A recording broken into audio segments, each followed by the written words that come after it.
Brake fail होने की वजह से सुशी का एक्सीडेंट हो जाता है। फेंगली उसके पास जाता है और कहता है कि सुशी तुम ठीक तो हो ना, प्लीज उठो। उसे इतनी फिक्र करता देखकर सुशी सोचती है कि ये मेरी इतनी फिक्र क्यों कर रहा है, ये तो मुझे मारना चाहता था। ये कहते ही वो बेहोश हो जाती है। फेंगली उसे हॉस्पिटल ले जाता है। वहीं खड़ी यी मिंग ये सब देखकर बड़ी खुश हो रही होती है और सोचती है कि रास्ते का कांटा हटा दिया। दूसरी तरफ लिन को सुशी के एक्सीडेंट के बारे में पता चल जाता है। वो जाओली को इस बारे में बताती है तो जाओली कहता है कि मेरी मॉम ठीक तो है ना, मुझे भी उनके पास जाना है। लिन कहती है कि तुम वहाँ नहीं चल सकते क्योंकि मिस्टर ली भी वहाँ होगा। अगर उन्होंने तुम्हें सुशी के साथ देख लिया तो उसे सब सच पता चल जाएगा।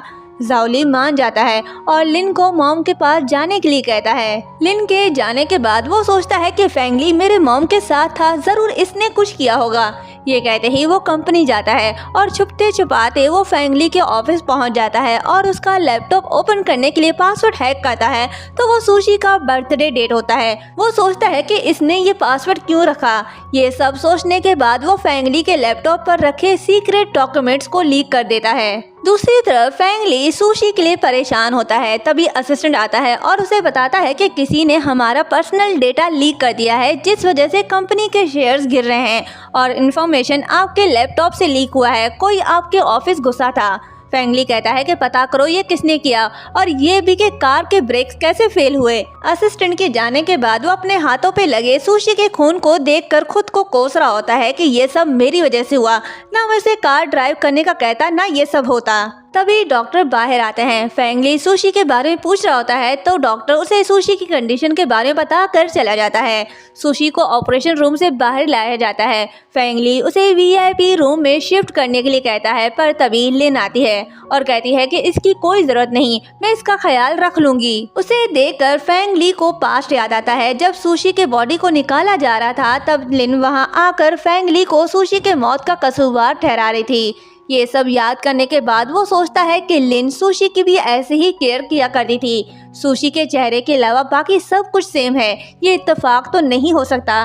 फिर उसे कहता है कि ठीक है तुम मिस शी का ख्याल रखो, मैं हॉस्पिटल के सारे बिल्स पे कर दूंगा। लिन कहती है कि जब तक मैं इसके साथ हूँ इसे किसी की भी हेल्प की कोई जरूरत नहीं। ये कहते ही वो सुशी को ले जा रही होती है। फेंगली उसे रोककर कहता है कि तुम होती कौन हो मुझे रोकने वाली, मिस शी हमारी कंपनी की डिजाइनर है और उसका ख्याल रखना मेरा फर्ज है। लिन उसे घटिया इंसान बोलकर चली जाती है। जब लिन रूम में आती है तभी उसे जाओली का कॉल आता है। वो उसे बताती है कि तुम्हारी मॉम की तबीयत ठीक है लेकिन अभी तक उसे होश नहीं आया, तुम परेशान मत हो, वो ठीक हो जाएगी। कॉल कट करने के बाद वो सोचता है कि मॉम की ड्राइविंग स्किल्स तो अच्छी थी तो उनका एक्सीडेंट कैसे हो सकता है, मुझे पता लगाना होगा। ये कहते ही वो अपने स्कूल आता है। वहाँ के कंप्यूटर पर अपना अकाउंट ओपन करता है तो वो नहीं खुलता। तो वो कहता है कि ये कैसे हो सकता है, मैंने तो सारी हिस्ट्री डिलीट कर दी थी, कहीं मिस्टर ली को पता तो नहीं चल गया। दूसरी तरफ फेंगली को हैकर का आईपी एड्रेस पता चल जाता है। वो खुद देखना चाहता है ये सब किसने किया। चैंग-ली जाओली के पास आता है तो उसे देखकर वो सोचता है कि अगर फेंगली को मेरे अकाउंट के बारे में पता चल गया तो वो यहाँ जरूर आएगा, क्यों ना मैं इसे फंसा दूं, वो इसका बेटा है, इसे कुछ नहीं कहेगा। सॉरी चैंग-ली, मेरे पास और कोई रास्ता नहीं, मुझे ये सब करना होगा। फिर उसे कहता है कि मैं न्यू एनिमीज कार्टून्स देख रहा हूँ, तुम भी आकर देखो। वो चैंग-ली को कंप्यूटर के सामने बिठाता है और कहता है कि तुम ये देखो, मुझे वॉशरूम जाना है, तुम किसी को भी मत बताना कि मैं यहाँ था। चैंग-ली हाँ कहता है और वीडियो देखने लग जाता है। तभी फेंगली आता है और देखता है कि वो कंप्यूटर और कोई नहीं उसका बेटा यूज कर रहा है तो वो हैरान होता है और पूछता है कि तुम यहाँ क्या कर रहे हो। चैंग-ली सोचता है कि मैंने जाओली से प्रॉमिस किया है कि किसी को नहीं बताऊंगा, वो मेरा इतना अच्छा दोस्त है, मैं उसे खोना नहीं चाहता। फिर फेंगली से कहता है कि मैं क्लास में बोर हो रहा था इसलिए यहाँ कार्टून्स देखने आ गया। फेंगली कंप्यूटर चेक करता है और पूछता है कि तुमसे पहले यहाँ कौन आया था। चैंग-ली रोते हुए कहता है कि कोई भी तो नहीं, मैं यहाँ बस कार्टून्स देख रहा था, आप इतना गुस्सा क्यों कर रहे हो। फेंगली कहता है क्योंकि तुम झूठ बोल रहे हो। ये कहते ही वो असिस्टेंट को उसे घर ले जाने के लिए कहता है। फेंगली सोचता है कि चैंग-ली ये सब नहीं कर सकता, वो इतना इंटेलिजेंट नहीं है, वो बहुत भोला है, किसी की भी बातों पर आ सकता है, कोई भी उसे यूज कर सकता है। फेंगली जा रहा होता है तभी उसे हॉस्पिटल से कॉल आता है कि मिस शी को एलर्जी हो गई है। ये सुनकर वो भागते हुए हॉस्पिटल जा रहा होता है। जाओली ये सुन लेता है और कहता है कि क्या हुआ मेरी मॉम को। ये सोचते ही वो भी हॉस्पिटल चला जाता है। फैंगली हॉस्पिटल आता है और लिन से पूछता है कि क्या हुआ मिस शी को। लिन कहती है कि मुझे क्या पता, मैं कोई डॉक्टर तो नहीं। दोनों लड़ रहे होते हैं, तभी जाओली आता है और कहता है कि चुप हो जाओ तुम दोनों, कब से लड़े जा रहे हो। फैंगली सोचता है कि ये बच्चा कौन है, सुशी की इतनी फिक्र क्यों कर रहा है, कहीं ये मेरा बेटा तो नहीं। नेक्स्ट सीन में जाओली मॉम के पास बैठा होता है, तभी फैंगली आता है तो लिन उसे जाने का कहती है। फैंगली जा रहा होता है, तभी जाओली सुशी को मम्मी कहकर उठने का कहता है तो फैंगली ये सुन लेता है और सोचता है कि उसने शी को मम्मी कहा, क्या ये मेरा बेटा है।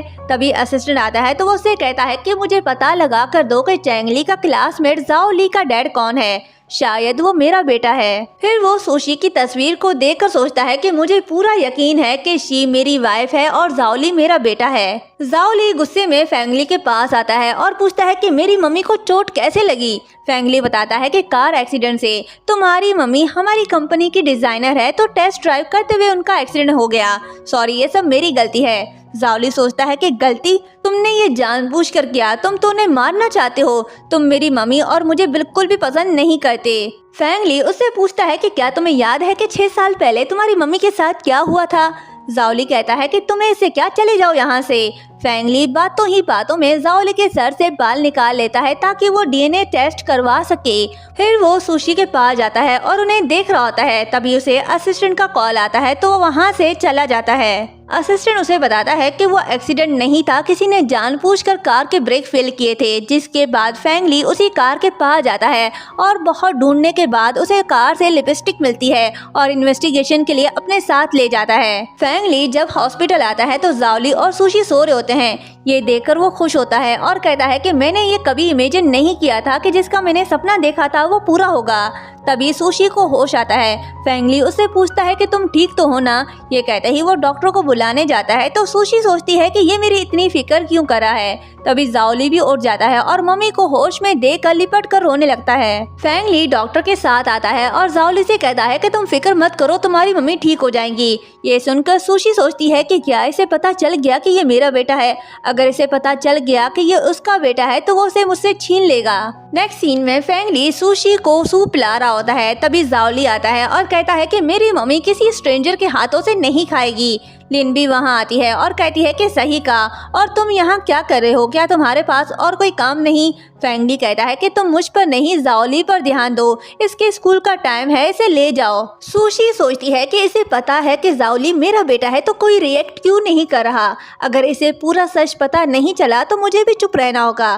फिर वो लिन से कहती है कि तुम जाओली को स्कूल ले जाओ, मिस्टर ली है ना मेरा ख्याल रखने के लिए, और वैसे भी डॉक्टर जी भी आता ही होगा। ये सुनकर जाओली खुश होता है तो फैंगली सोचता है कि उसके आने से ये इतना खुश क्यों हो रहा है। फिर सुशी से कहता है कि वो नहीं आएगा। सुशी सोचती है कि जी मेरी फिक्र करता है, वो मुझसे मिलने ना आए, ऐसा हो नहीं सकता। क्या याओ के साथ कुछ हुआ तो नहीं। फैंगली कहता है कि मैंने उसे आने से मना कर दिया क्योंकि मैं हूं ना तुम्हारा ख्याल रखने के लिए।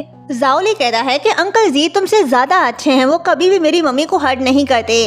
अंकल मेरी मम्मी से बहुत प्यार करते हैं, उन्होंने ये भी कहा है कि जब मेरी मम्मी मान जाएंगी तो वो उनसे शादी कर लेगा और वो मेरे डैड बन जाएंगे।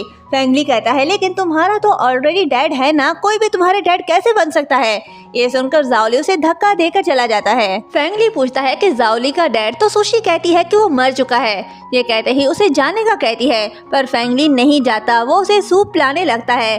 तभी सुशी को वोमिटिंग फील होता है तो वो कहती है कि इसे दूर रखो मुझसे।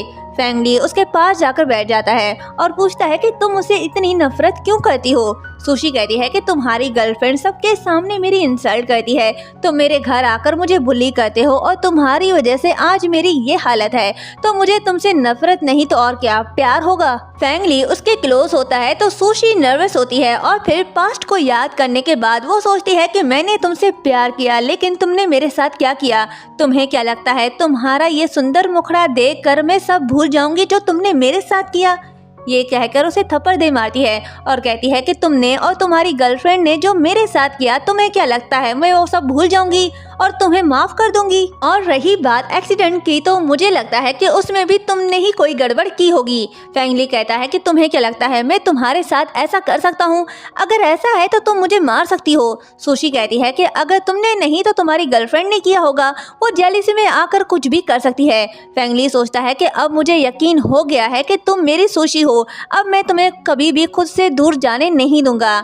ये कहते ही उसके क्लोज होने लगता है तो सुशी गिलास उठाकर कहती है कि दूर हटो और चले जाओ यहाँ से। फैंगली कहता है ठीक है, जैसा तुम चाहो, मैं बस तुम्हारा ख्याल रखने आया हूँ। ये कहते ही वो चला जाता है तो सुशी सोचती है कि ये किसी की बात तो मानता नहीं, मेरी कैसे मान ली इसने। फैंगली फिर उसके पास आता है और उसका ख्याल रख रहा होता है तो ये देखकर सुशी सोचती है कि इसने मेरे साथ इतना बुरा किया, लेकिन मुझे ऐसा क्यों लग रहा है कि ये इनोसेंट है। ये मैं क्या सोच रही हूँ, मैं यहाँ सिर्फ अपना रिवेंज लेने आई हूँ, इसकी वजह से मेरी बेटी को क्या कुछ सहना पड़ा। ये सोचते ही वो कहती है कि आज के बाद तुम्हें आने की कोई जरूरत नहीं, मैं अपना ख्याल खुद रख सकती हूँ। फैंगली उसके क्लोज होने लगता है। सुशी उसे दूर करने की कोशिश करती है, तभी उसे डॉक्टर जी का कॉल आता है। वो उसे बताता है कि याओ याओ की टेंशन मत लो, वो भी ठीक है। डॉक्टर जी से बात करता देखकर फैंगली जेलस हो रहा होता है और फिर सुशी से मोबाइल छीनकर डॉक्टर जी से कहता है कि तुम्हें सुशी की फिक्र करने की कोई जरूरत नहीं, मैं यहाँ हूँ उसका ख्याल रखने के लिए, तुम अपने काम से काम रखो। ये कहते ही उसका फोन कट करके सुशी के क्लोज जाता है तो सुशी उसे थप्पड़ मार कर दूर करती है। फैंगली कहता है कि तुम जो कहोगी मैं वो सब करूंगा, प्लीज मेरे पास वापस आ जाओ। सुशी कोई जवाब नहीं देती तो फैंगली गुस्से से वहाँ से चला जाता है। उसके जाने के बाद वो याओ याओ से वीडियो कॉल पे बात कर रही होती है, तभी फैंगली आता है तो वो कॉल कट कर देती है और फिर असिस्टेंट आता है और फैंगली को बताता है कि चैंगली को फीवर हो गया है। फैंगली कहता है कि उसे फीवर कैसे हो गया। असिस्टेंट बताता है कि यी मैंग को जब पता चला कि चैंगली की वजह से कंपनी की इन्फॉर्मेशन लीक हुई तो उसने उसे सजा दी। फैंगली कहता है कि उसकी हिम्मत कैसे हुई उसके साथ ये सब करने की। फैंगली असिस्टेंट को उसका ख्याल रखने का कहकर खुद सुशी का ख्याल रखने लग जाता है। जिसके बाद सुशी सो रही होती है तो फैंगली उसके बाल काट कर डॉक्टर को देता है पता लगाने के लिए कि ये दोनों हेयर सैंपल सेम हैं। असिस्टेंट आता है और बताता है कि कोई गैराज आया था और उसने कार के साथ गड़बड़ की, पर उसने मास्क पहना हुआ था। तो फैंगली कहता है कि पता करो जिस दिन सुशी का एक्सीडेंट हुआ था तब यी मैंग कहाँ थी। नेक्स्ट डे यी मैंग सुशी के पास आती है और उससे उल्टी सीधी बातें करने लगती है। तभी फैंगली आता है और कहता है कि मुझे सब सच पता चल चुका है, वो तुम थी जिसने कार के ब्रेक फेल किए थे। ये मैंग मानने से इनकार करती है तो फैंगली प्रूफ उसके मुंह पर दे मारता है। सच सामने आने के बाद वो फैंगली से माफी मांगने लगती है, पर फैंगली उसे माफ नहीं करता तो वो गुस्से में आकर सुशी को मारने लगती है। फैंगली उसे बचा लेता है। यी मैंग के जाने के बाद फैंगली को डॉक्टर का कॉल आता है। वो उसे बताता है कि आपने जो सैंपल दिए थे वो दोनों सेम हैं। ये जानकर वो सुशी को हग करके सॉरी कहता है। सुशी कहती है कि तुम्हें क्या लगता है मैं तुम्हें इतनी आसानी से माफ कर दूंगी? हर एक दिन मेरे लिए तकलीफ दे रहा, तुम्हारी वजह से मुझे इतना कुछ सहना पड़ा, मेरी बेटी को बहुत कुछ सहना पड़ा। फैंगली कहता है कि ये सब मेरी गलती है, तुम प्लीज मुझे माफ कर दो, मैं सब ठीक कर दूंगा। सुशी कहती है कि मैं तुम्हें इतनी आसानी से कैसे माफ कर दूं? ये कहते ही वो जा रही होती है तो फैंगली पूछता है कहाँ जा रही हो? सुशी कहती है कि मेरे पीछे मत आना, मैं अकेली रहना चाहती हूँ। ये कहते ही वो चली जाती है। कुछ देर बाद जब सुशी वापस नहीं आती तो फैंगली उसके पीछे वॉशरूम जाता है और जैसे ही दरवाजा तोड़कर अंदर जाता है तो देखता है कि सुशी ने सुसाइड करने की कोशिश की।